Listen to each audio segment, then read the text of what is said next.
कहानी है रामपुर गांव की, जहां के मर्द महिलाओं को हमेशा नीचा दिखाने की कोशिश में रहते। अरे अभी तक खाना नहीं आया, क्या मुझे एक और शादी करने की जरूरत है? नहीं जी नहीं, ऐसा मत करना, वरना मैं कहाँ जाऊंगी। खाना लेकर मैं अभी आई जी। गांव की पंचायत में भी फैसले हमेशा औरतों के खिलाफ ही रहते। मैं जो फैसला सुनाता हूँ वो भगवान की आज्ञा होती है। इस लड़के ने अपने मन से शादी करके अच्छा नहीं किया। लड़के को घर भेज दो और इसकी शादी इसकी जाति की किसी लड़के से करवा दो, लेकिन ये लड़की, इसे तो गांव के बाहर निकाल दो। नहीं नहीं जमींदार साहब, ये क्या बोल रहे हैं? ऐसा नहीं हो सकता। मेरी बेटी मासूम है, इसे अच्छे बुरे की समझ नहीं है। अरे कहाँ जाएगी ये बेचारी? कहाँ जाएगी? इतनी चिंता है तो पूरे परिवार का गांव निकाला कर देते हैं। बेचारे पूरे बसे बसाए परिवार को गांव छोड़ना पड़ता है। चाहे जो हो, अगर बेटियों को कंट्रोल नहीं कर सकते तो गांव में रहने का कोई मतलब नहीं है। यहाँ औरतों को दब कर रहना होगा। कोई भी अपने हिसाब से कुछ नहीं कर सकता, सब ईश्वर की मर्जी से ही होगा। तभी गांव का एक आदमी दौड़ा दौड़ा आता है। सरपंच साहब, जमींदार साहब, वो कालिया है ना, उसकी बेटी पढ़ने के लिए शहर जा रही है। अच्छा, ये कब हो गया? और कालिया की हिम्मत कैसे हो गई ऐसा करने की? लेकर आओ उसे और उसकी बेटी को। बस फिर क्या था, हाजिर हो जाते हैं कालिया और उसकी बेटी सरपंच के सामने।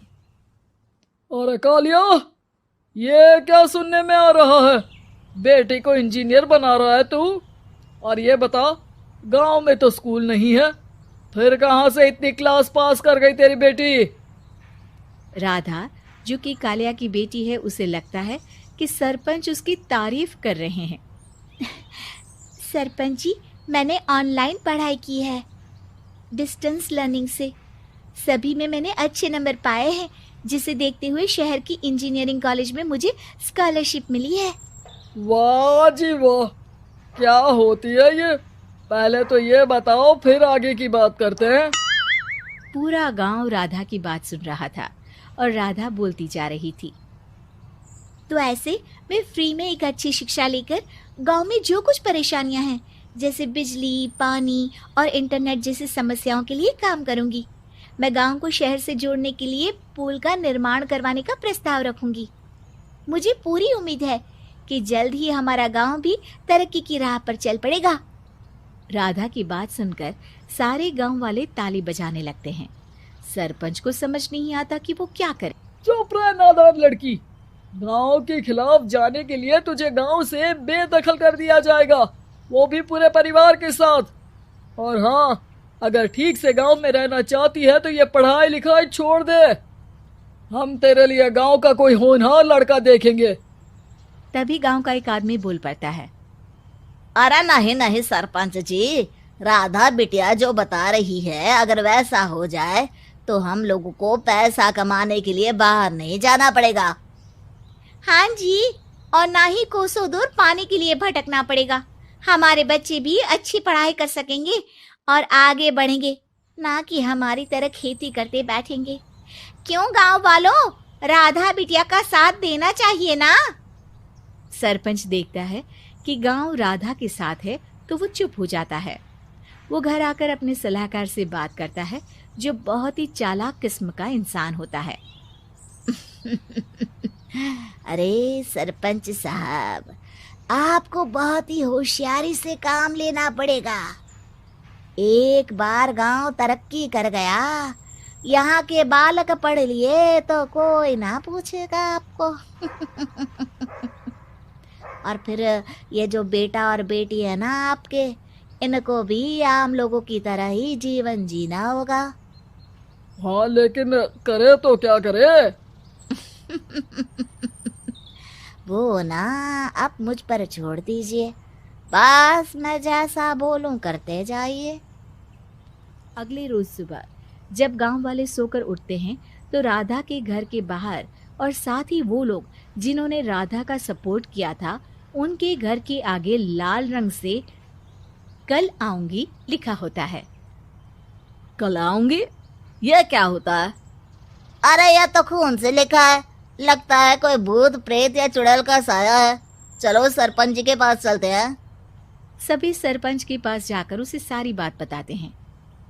अरे ये तो बड़ी मुश्किल की बात है। चलो मैं एक बाबा को जानता हूँ, उन्हें बुला लेता हूँ। सरपंच बाबा को लेकर गांव के घर के बाहर जाता है।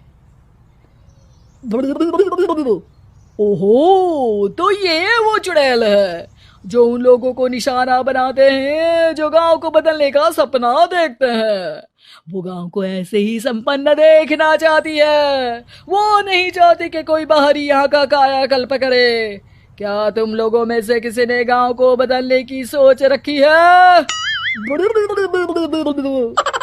तभी राधा की माँ रोते रोते आती है। मेरी राधा घर से गायब हो गई है। अरे कोई तो बचाओ, मेरी बच्ची कहाँ गई?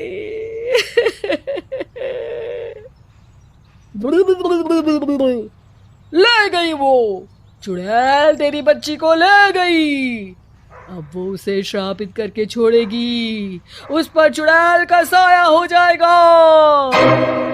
तभी बुरी सी हालत में राधा भी वहां आ जाती है। उसके बाल चुड़ैल की तरह फैले होते हैं और कपड़ों में खून लगा होता है। सभी राधा को देखकर डर जाते हैं। माँ, पता नहीं मुझे कौन उठा कर ले गया था। अरे दूर दूर हो जा चुड़ैल, अब हम लोग इस गांव में नहीं रुकेंगे। अरे कैसे बातें कर रहे हैं आप? कल तो आप मेरे भरोसे गांव का हुलिया बदलने, अपने बच्चों को पढ़ाने और तरक्की उन्नति की बात कर रहे थे, तो आज क्या हो गया आपको? ये फिर तुम लोगों को बहकाएगी। ये चुड़ैल गांव में आ चुकी है, ऐसे ही ये तुम्हारे घर के बच्चों को भी ले जाएगी। गांव वाले राधा को गांव से बाहर निकाल देते हैं। उसके माँ बाप रोते रहते हैं, लेकिन गांव वाले नहीं मानते। मैं भी अपनी बहन के साथ गांव के बाहर रहूंगा, लेकिन वो पढ़ाई नहीं छोड़ेगी। वहीं सरपंच के घर पर सलाहकार कहता है। देखा, सांप भी मर गया और लाठी भी नहीं टूटी। लेकिन अगले ही दिन सरपंच के घर के बाहर भी वही शब्द लिखे होते हैं। और फिर सरपंच की बीवी कहती है, हमारी बेटी को किसी ने अगवा कर लिया है। तभी राधा का भाई वहां आ जाता है। अरे गांव वालों, मैंने सरपंच जी की बेटी को देखा था। वो चुड़ैल उसे उठाकर ले जा रही थी। अरे क्या मजाक कर रहे हो? नहीं नहीं सरपंच जी, आप नहीं जानते। वो चुड़ैल अब आपकी बेटी में आ जाएगी, जैसे राधा के अंदर आ गई थी। तभी सरपंच की बेटी वैसी ही हालत में वहां आती है जैसे राधा आई थी। पापा, पता नहीं कैसे मैं गायब हो गई थी। चुड़ैल, इसके अंदर भी चुड़ैल का साया है, मारो इसे। अरे नहीं नहीं, इसे भी राधा के पास गांव के बाहर ही भेज दो। अरे चुप रहो, मेरी बेटी कहीं नहीं जाएगी और चुड़ैल वुड़ैल कुछ नहीं होता है। अरे कैसे बात कर रहे हो सरपंच जी? आप तो बोल रहे थे कि आपका फैसला भगवान का ज्ञान होता है, तो अपने पर बात आई तो अब आप ऐसे बोल रहे हैं। अरे ना ना ना, आपको अपनी बेटी को त्यागना ही होगा। अरे बुलाओ बाबा को। राधा का भाई बाबा को ले आता है, जिसे अब गांव वालों के डर के कारण सच बोलना पड़ता है। मैं कोई बाबा नहीं हूँ, मैं तो मोची था। ये सलाहकार महोदय ने मुझे कहा था एक्टिंग करने को। अब वो मुझे पैसे देने वाले हैं। अब मुझे माफ कर दो। गलती हो गई, मुझे माफ कर दो। तभी वहां राधा आ जाती है। देखा सरपंच जी, जब गांव के बच्चे साक्षर होंगे तो आप जैसे लोगों की चालाकी नहीं चलेगी।